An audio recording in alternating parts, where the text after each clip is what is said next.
Okay, so now it's time to sew this block together and make our one big block. So it's basically like a 4-patch. I'm going to start with these two and sew them together. So put them right sides together. And with the paper on them, they're kind of stiff and sturdy. You can sort of tap them against a hard surface, just like you would, if you were straightening a deck of cards. I like to use the clips instead of pins. It seems to work a little bit better. Now these two blocks should be exactly the same size. They were both pieced onto identical pieces of paper, so the edges should line up perfectly. It should line up perfectly all around. And I'm just going to take it over to the sewing machine and I'm going to sew along the solid line.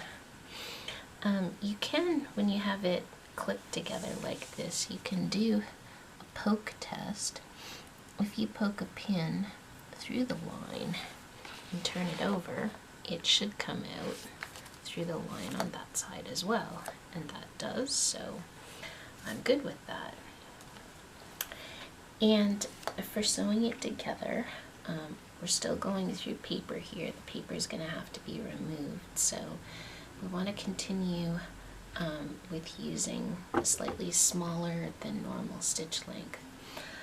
So if your machine is currently turned to a really long stitch length for doing the basting, turn it back to a nice short stitch length, and we'll stitch along this line.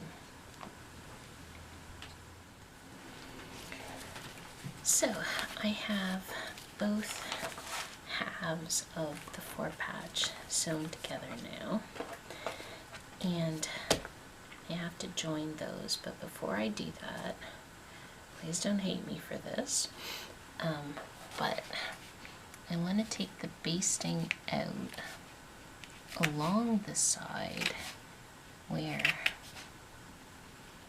the stuff is sewn together, and I want to remove the paper that's between the solid line and the edge, because if you wait to take that out later,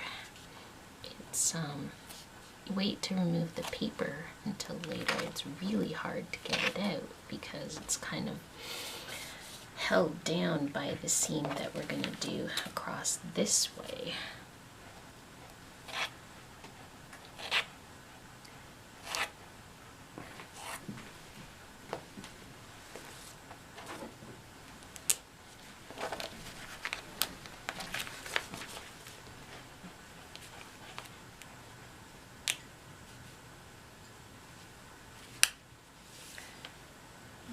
How is that possible?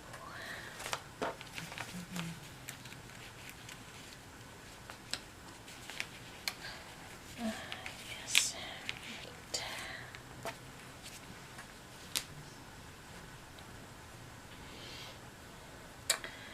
So there's a set of basting stitches on both blocks, right? So I've got it off on this side, so I can tear the paper away there.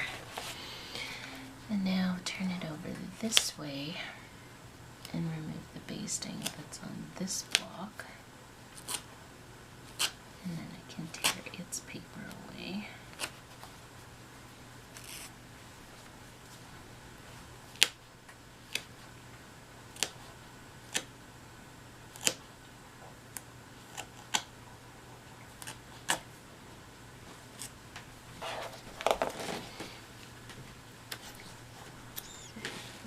There's the other thread from the inside.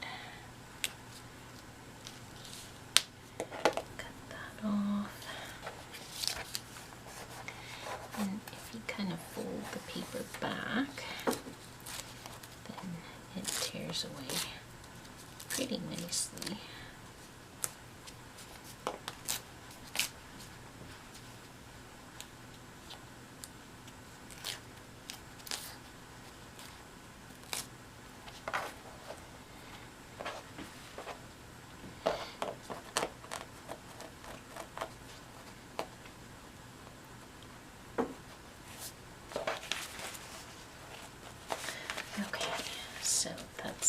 one done and ready. We need to remove the basting stitches over here on these two blocks as well, so that I can take the paper off there also.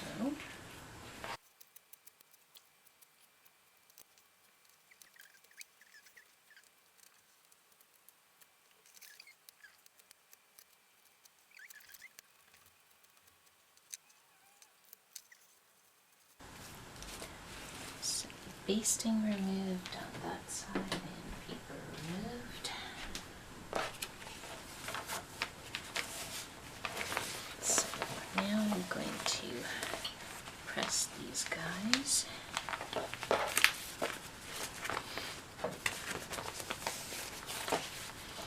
Now if I look at this, this is essentially along this edge, it's one piece of fabric, no seams. There's a seam here. So the seam is going to want to be pressed this way, away from where that seam is. And on this block, it's going to want to go the other way, away from where that seam is, which is kind of nice because that makes the two blocks going in the opposite direction.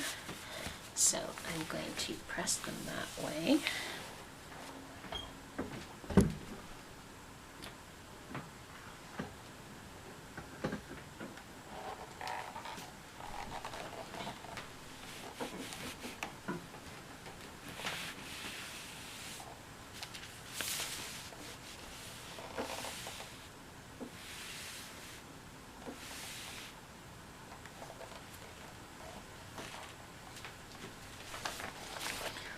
Okay, so now I can match up this intersection. I can nest the seams together because they are going in opposite directions. So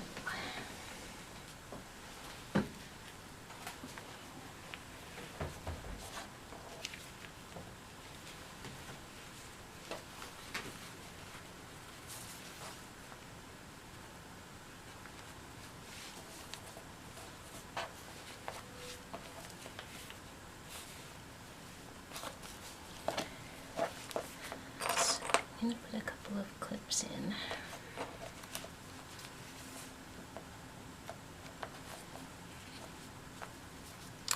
So what I'm going to do first is just do a really short seam right across this intersection, because it's the one in the middle that's really, really important. That's the one we want to get right. And if that is fine, then I can just carry on and sew the rest of it all the way across. But if it isn't quite right, it's easier to take out just a few stitches.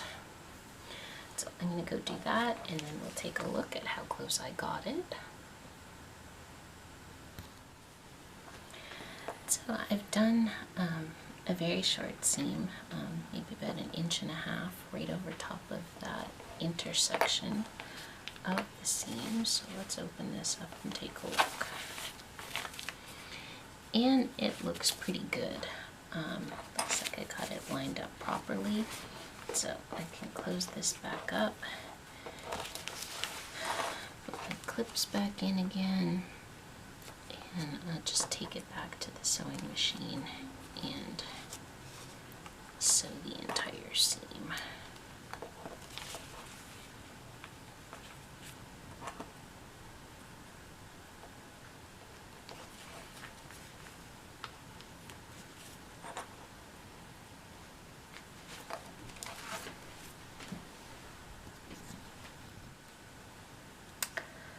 Alright, so I did sew all along this long seam, and when I finished it, I removed the basting stitches and I removed the paper from that seam. So now open it up and have a look. And there's the block. Pretty pleased with that. Now, one of the reasons why I was sure to take the paper off of the long seam is so that when we come if you're making a table runner, for example, and you need to join this block to the next block, then you want to have this center seam with the paper removed so that when you sew this seam to the next block, you don't have to worry about getting rid of paper when it's like hidden underneath and held down by the seam. So there it is, one block done.